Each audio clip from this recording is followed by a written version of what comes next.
अवधूत चिंतन श्री गुरुदेव दत्त तुम्हा सगळ्यांचं आपल्या चॅनलमध्ये स्वागत करते। तर बघा, आज होता सप्ताहाचा पहिला दिवस, म्हणजेच आज तारीख आहे 9 तारीख आणि आज आपला सप्ताह चालू झालेला आहे। माझं देखील गुरुचरित्र पारायण जे आहे ते सामूहिक पारायण मी केंद्रामध्ये गेली होती आणि सकाळी सेवा रुजू केलेली आहे।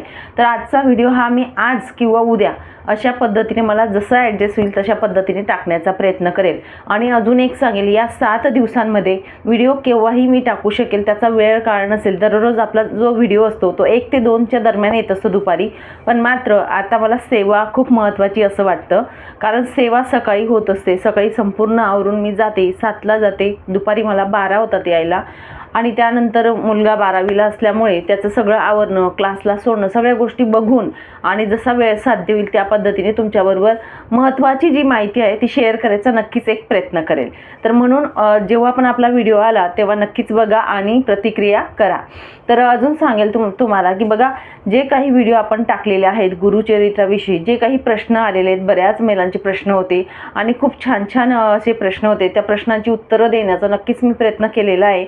सगळेच गुरुचरित्र पारायण करत असतील अशी अपेक्षा करते। सामूहिक शक्य झालं तर नक्कीच केंद्रांमध्ये सामूहिक करा, नाही शक्य झालं तुम्हाला तर तुम्ही घरी करू शकतात। आणि ज्या महिलांना शक्य होत नाही, आता बऱ्याच महिलांचा प्रश्न देखील होता की ताई, माझं मासिक धर्म आहे तर मी गोळ्या घेऊन तर मी पारायणला बसू शकते का? तर सर्वप्रथम मी सांगेल तुम्हाला, बघा, जर आपल्याकडून पारायण करून घ्यायचं असेल तर महाराजांना नक्कीच करून घेत असतात, आणि जर नाही आपली तारीख असेल या दिवसांमध्ये तर गोळ्या घेऊ नका, कारण महाराज जे असतात ते वेळ काळ आपल्याला ते नक्कीच देत असतात आणि ती वेळ यायला वेळ आहे अजून, हे लक्षात ठेवा।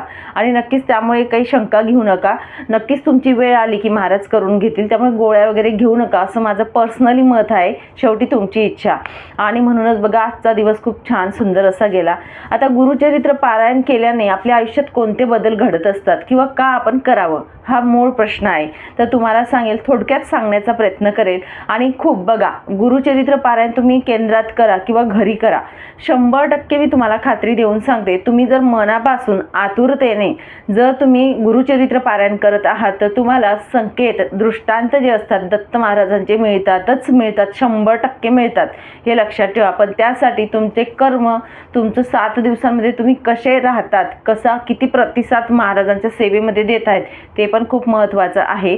आणि सगळ्या गोष्टी बघून मग आपल्याला त्याचा म्हणजे संकेत रूपात महाराज आपल्याला दृष्टांत देतात, ठीक आहे। म्हणून आपण मनापासून करायचं, केंद्रात देखील जात असताना मनापासून करायची सेवा, आणि तिथे सुद्धा मदत झाली तर मदत सुद्धा आपण करायची असते।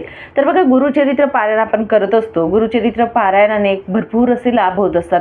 ज्या गोष्टी बघा संकल्पयुक्त सेवा करून सुद्धा पूर्णत्वाला जात नाहीत, किंवा बघा कर्ज आहे, पितृदोष आहे, सगळ्या काही शांत्या झाल्या, पूजा झाल्यात, संकल्पयुक्त सेवा झाल्यात, तरी सुद्धा काही प्रश्न हा मिटतच नाहीये, किंवा मुलगा ऐकत नाहीये, मुलाला व्यसन लागलेले आहेत, बऱ्याचशा गोष्टी असतात, घरात वादविवाद आहे, आजारपण आहेत, या गोष्टी, आणि सेवा करून सुद्धा आपले जे प्रश्न असतात ते मार्गी लागत नाही, तेव्हा शेवटचा मार्ग किंवा शेवटचा एक जो म्हणजे सेवा किंवा उपाय बोलतो ना आपण, तो म्हणजे गुरुचरित्राचं पारायण। ज्या घरांमध्ये गुरुचरित्राचे पारायण, 7 पारायण संकल्पयुक्त जो करत असतो, त्यांच्या घरातून हे सगळे जे प्रश्न असतात ना आपोआप बाहेर निघत असतात। ज्या ठिकाणी दत्त महाराजांचा वास असतो त्या ठिकाणी वाईट शक्ती, वाईट कृत्य काहीच घडत नाही, ते बाहेर निघायला मदत होत असते। एवढा दिव्य असा ग्रंथ हा आहे, वेद तुल्य असा हा ग्रंथ आहे। म्हणून तुम्हाला सांगेल, हा ग्रंथ आपल्या घरात पठण होणं खूप महत्त्वाचं आहे।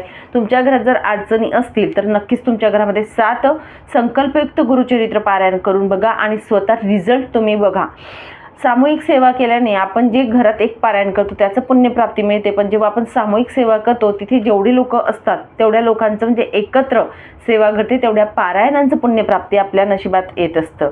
तसेच तुम्हाला सांगेल, आपल्या घरात बघा वादविवाद होतात, म्हणजे बघा वास्तुदोष असेल, आपल्याला प्रखरमधला प्रखर पितृदोष असेल, पितृंचा तुम्हाला दोष कोप लागलेला असेल, वाईट शक्ती असतील, कोणी बघा आपल्या घरामध्ये आत्महत्या करून किंवा ॲक्सिडेंट होऊन वारलेले असतात, त्यांचा पितृदोष लागलेला असतो. मी म्हणणार नाही की त्रास किंवा काहीतरी तुम्ही पित्तर पूजा करत नसतील म्हणून, पण ॲक्सिडेंटली जे वारलेले असतात किंवा आत्महत्या केलेले असतात किंवा बघा गर्भपात होत असतात, ते सुद्धा पितृदोष आपल्याला लागत असतात. तर या गोष्टी नकळतपणे चुका झालेल्या असतात आपल्या घरांमध्ये, त्यामुळे हे पितृदोष लागतात आणि त्याचा कोप कुठेतरी आपल्याला लागत असतो, म्हणून आपल्या घरात या गोष्टी घडत असतात. तसेच तुम्हाला सांगेल, कर्ज जे असतं आपण खूप कष्ट करतो. मी म्हणणार नाही की कष्टाविना कर्ज फेडलं जाईल. आपण खूप रात्रंदिवस कष्ट करतो, पण त्या कष्टाला जेवढं पाहिजे तेवढी आपल्याला म्हणजे पगार किंवा पैसे मिळत नाहीये. आपलं प्रमोशन होत नाहीये. नोकरीमध्ये खूप झडतोय आपण, तरीसुद्धा प्रमोशन मिळत नाही. अशा गोष्टी जेव्हा होतात किंवा संकल्पयुक्त सगळ्या काही सेवा झाल्या, लक्ष्मी प्राप्तीच्या झाल्या, या सगळ्या काही सेवा होऊन सुद्धा तर तुम्ही गुरुचरित्राचं पारायण केल्याने हे आपले जे प्रश्न असतात हे मार्गी लागत असतात.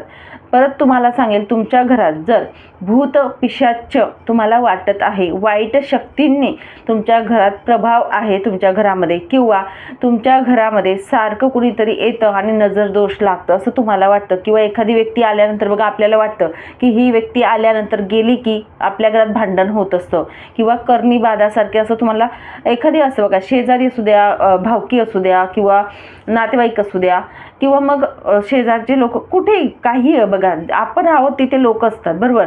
तर बघा, सगळेच चांगले असतात आपल्याविषयी असं नसतं. त्यामुळे आपल्याला एखादी व्यक्तीविषयी जर असं वाटत असेल तर नक्कीच तुम्हाला सांगेल, गुरुचरित्र पारायणाचे एक एक शब्द आपल्या घरामध्ये जसे जसे बोलतो आपण, तसे तसे आपल्या घरातून या वाईट शक्ती बाहेर निघायला मदत होत असते.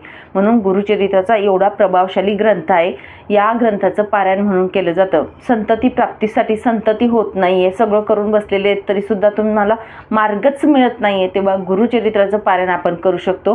गुरुचरित्राचे पारायण संकल्पयुक्त सेवा जेव्हा आपल्या घरात होत असते, तेव्हा कुठलेही विघ्न असो, कुठलेही संकट असो, मुलांविषयी असो, तुमची मुलं बिघडलेली आहेत, ते रस्त्यावर नाही आहेत, वाईट संगत लागलेली आहे, अशा गोष्टी असतील, किंवा अभ्यास करत नाही, या गोष्टी जेव्हा घडत असतात आपल्या घरामध्ये, तेव्हा तुम्हाला सांगेल, गुरुचरित्राचं पारायण नक्कीच आपल्या घरामध्ये करा. गुरुचरित्र हा दिव्य असा ग्रंथ आहे. नक्कीच या ग्रंथाचे पारायण केल्याने आपल्या घरामध्ये खूप चांगला प्रभाव पडत असतो. या ग्रंथामध्ये बऱ्याचशा लीला दिलेल्या आहेत. गुरु महाराजांनी जे काही या ग्रंथातून सांगितलेलं आहे, त्या ग्रंथामधला एक एक शब्द आपल्या घरात जेव्हा आपण वाचन करत असतो, हा ग्रंथ वाचन करत असताना निदान आपल्याला ऐकायला येईल एवढ्या आवाजात करत असतो. हा ग्रंथ मनातल्या मनात वाचायला नाही सांगत, कारण हा ग्रंथाची जी ऊर्जा असते ती आपल्या घरामध्ये पसरायला पाहिजे, म्हणून हा ग्रंथ मोठ्या आवाजात किंवा आपल्या घरात प्रत्येकाच्या कानावर येईल एक एक शब्द, म्हणून या ग्रंथाचं वाचन या पद्धतीने करायला सांगतात. हा ग्रंथ वाचन करत असताना आपली जी विभूती पडत असते, अगरबत्ती लावत असतो, ती विभूती जी असते ती मंत्रून होत असते. त्या विभूतीचा सुद्धा उपयोग आपण करू शकतो. नित्यनियमाने तुम्हाला वाटत आहे तुमचा मुलगा बिघडलेला आहे किंवा नवरा बिघडलेला आहे, त्यांच्या कपाळी नित्यनियमाने तुम्ही विभूती लावा, तुम्हाला फरक जाणवेल. तुम्ही पाण्यातून सुद्धा थोडी त्यांना देऊ शकतात. या पद्धतीने करा, त्या विभूतीचा सुद्धा एवढा प्रभाव आपल्या घरामध्ये बघायला मिळेल. अमावस्या पौर्णिमा असेल तेव्हा तुम्ही विभूती हातात घेऊन दत्त महाराजांचा मंत्र घेऊन ती विभूती आपल्या घरामध्ये फुंकायची, जेणेकरून आपल्या घरातील वाईट बाधा, वाईट शक्ती या बाहेर जात असतात, वास्तुदोष दूर होत असतात. म्हणून एवढा पवित्र असा हा ग्रंथ आहे. याचा उपयोग जो असतो अशा पद्धतीने होतो. बरेच लोक बोलतात अमावस्या पौर्णिमेला भांडण होत असतात. अमावस्या पौर्णिमेला आपण उपाय करत असतो, नुसते उपाय करून होतं का? तर नाही. त्यासाठी तुमचे प्रश्न म्हणजे मिटतच नाही, संपतच नाहीये. तर तुम्हाला सांगेन, नक्कीच तुम्ही गुरुचरित्राचं पारायण करा. त्यानंतर तुमच्या घरात आजारपण सुद्धा असेल, सतत आजारपण येत असेल, एखादी व्यक्ती बऱ्याच वेळा आजारीच पडत असतो, कायम आजारी पडतो, तर तुम्हाला सांगेल, रक्षा जी असते ती नित्यनेमाने दत्त महाराजांचं नाव घेऊन ती रक्षा जी पडत असते ती त्यांच्या मुलांच्या किंवा आपल्या घरातील व्यक्ती असेल त्यांच्या कपाळी आपण लावायची आहे. या पद्धतीने तुम्ही करून बघा.